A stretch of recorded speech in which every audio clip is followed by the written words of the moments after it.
प्रधानमंत्री नरेंद्र मोदी पर वोट चोरी के गंभीर आरोप लगाते हुए कांग्रेस ने रायगढ़ में कैंडल मार्च निकाला। कांग्रेस का कहना है कि लोकतंत्र की हत्या कर सत्ता में आई भाजपा देश और आदिवासियों का लगातार अपमान कर रही है। रायगढ़ कांग्रेस भवन से गांधी प्रतिमा तक कांग्रेस कार्यकर्ताओं ने कैंडल मार्च निकाला।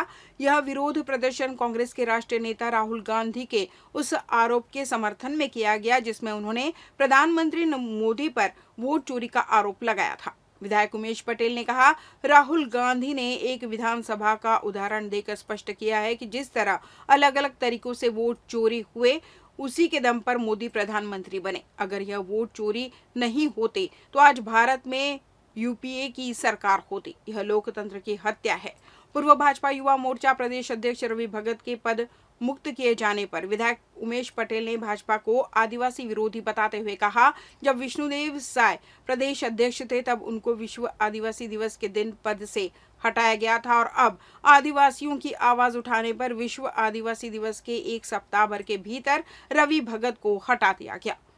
यही है भाजपा का असली चेहरा। मार्च में कांग्रेस पदाधिकारियों और कार्यकर्ताओं की भारी मौजूदगी रही। गांधी प्रतिमा पर समापन के साथ सभी ने लोकतंत्र और संविधान की रक्षा के लिए संघर्ष जारी रखने का संकल्प लिया। जिस तरह से उन्होंने एक एक करके अलग अलग तरीके से जिस तरह से वोट चोरी हो रहा है, एक विधानसभा का उदाहरण उन्होंने रखा है और इससे स्पष्ट हो रहा है कि जो प्रधानमंत्री है वो वोट चोरी से प्रधानमंत्री बने हैं। और अगर वो वोट चोरी नहीं करते तो आज कांग्रेस की या कांग्रेस के जो यूपीए की गवर्नमेंट यहाँ भारतवर्ष में रहता। तो इस तरह से वोट चोरी करके लोकतंत्र का हत्या करते हुए ये बना है, उसी के विरोध में आज ये यात्रा निकाली। देखिए, सबसे पहले तो रवि भगत एक आदिवासी नेता है और आदिवासी क्षेत्र का जिस तरह से इग्नोर हो रहा था, आदिवासी क्षेत्र चाहे लेलुंगा हो, चाहे धर्मजयगढ़ हो, चाहे खरसिया हो, और सारा का सारा रायगढ़ शहर में खर्च हो रहा था, उसके विरोध में रवि भगत ने कहा। क्या गलत कहा?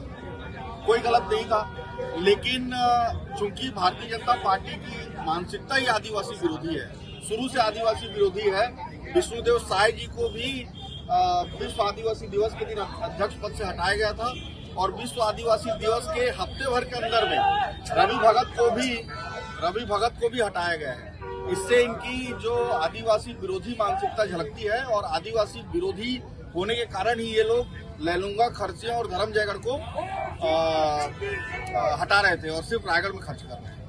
मैं आपसे एक बात और कहूंगा, रवि भगत एक बात को जो बोला है कि डीएमए पे गलत हुई है, उस पर हम समर्थन करते हैं और अगर हमारी सरकार आई तो एक एक चीज पे जांच होगी और जो गलत कर रहे हैं उन सबके ऊपर कार्रवाई होगी।